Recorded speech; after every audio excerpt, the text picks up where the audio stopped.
Have you used them before? No. Okay, so a silhouette score is kind of like a regularized distance, although it includes negative values as well. It's a measure of how certain we are about a given classification. It's a function of how close the observation is to the center of its cluster versus to the center of the closest cluster we could pick that is not that one. So it's kind of like we put it in cluster A, and our second best choice would be cluster B. How far apart is the observation from its own cluster to our second choice? Standardized, there's some stuff, it usually varies between -1 and 1. -1 indicates lack of fit, 1 indicates fit. And scikit has this silhouette samples function, which allows us to compute this measure of fit for every single observation in our sample. So here we get a measure of how strongly these prices that we fit before in this map are classified into their groups. So just like before, you can do sort of spatial statistics on these kinds of things. Map Classify has some stuff relating to this as well, but we're not going to deal directly in terms of these silhouette scores for the moment. When you visualize based on the Fisher-Jenks algorithm, which is a k-means, so that's a different solver than the word-agglomerative clustering, we get a different spatial distribution of our attributes, right? So depending on what cluster you think is relevant, here, this is using Ward. Here, this is using a Fisher-Jenks solver for class homogeneity. You'll see that you get different structures. In addition, our structure of certainty changes as well, right? So this silhouette map is quite different visually from this silhouette map. And again, we can do sort of map comparison techniques and statistical methods to compare these two things. And then, of course, you can plot these decision boundaries and see how these relationships vary across different clusterers.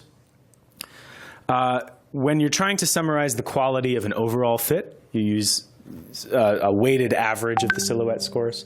So if you don't want to get the silhouette scores by observation and you'd rather just get a single map average estimate of how good your clustering is, you can use the scikit metrics.silhouette score function.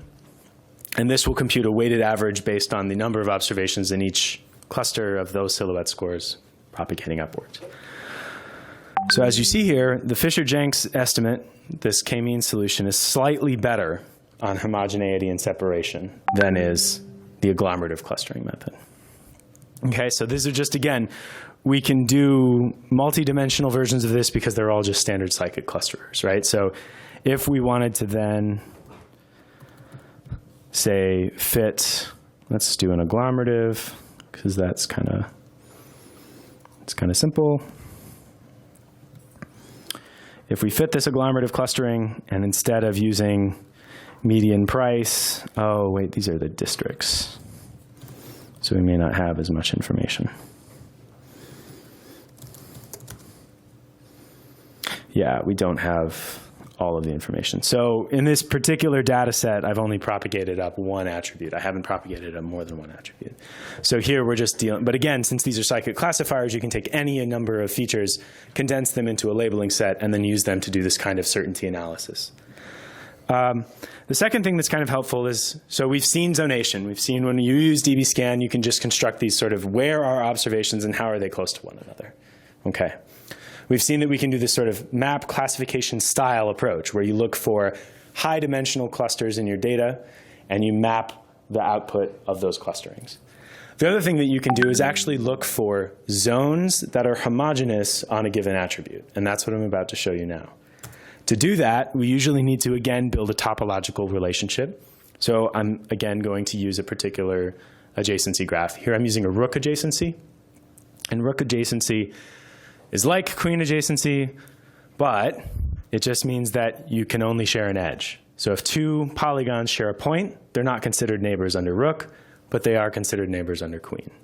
Does that make sense? It's just an analogy to chess. We use it as sort of shorthand here. So I'm saying that I want to eventually find these clusters that are homogeneous based on their attributes, but then also I want them to be internally connected. I want them to form connected partitions of my global graph. And so to do this, we can fit our price clusters into scikit using this structure here. So in the agglomerative clustering function, you can actually pass a connectivity matrix. And PySal constructs connectivity matrices from our weights objects on the fly. So when you look at, when you look at rook graph.sparse, this is a sparse matrix that represents the adjacency matrix in that weights object. So any of the various types of kernel weights constructions, KNN weights constructions that we have will also express themselves in terms of these adjacency graphs, which you can then use.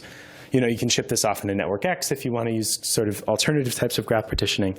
But this way, you can go really quickly from fitting the adjacency structure in a spatial format like GeoPandas straight into scikit, right? So using these kinds of these methods. So what we're going to do is we're going to look for 3 clusters again. But we're going to make it so that it obeys this connectivity graph, this adjacency matrix. And we're, again, only going to find it in the median price. And we find 3 clusters with relatively homogeneous prices based on sort of the connectivity structure we fit. Now, you probably don't need to know a lot about Berlin to be able to tell me what this divide is. It's not actually precisely the correct divide, but there are some strong east-west divisions in Berlin. If you know about Berlin, you also know why it's not exactly the divide. Right. Yeah. There's a lot that's gone on since then too. So in general, we can fit these kinds of clusterings, and again, you can vary the amount of clusterings that you find here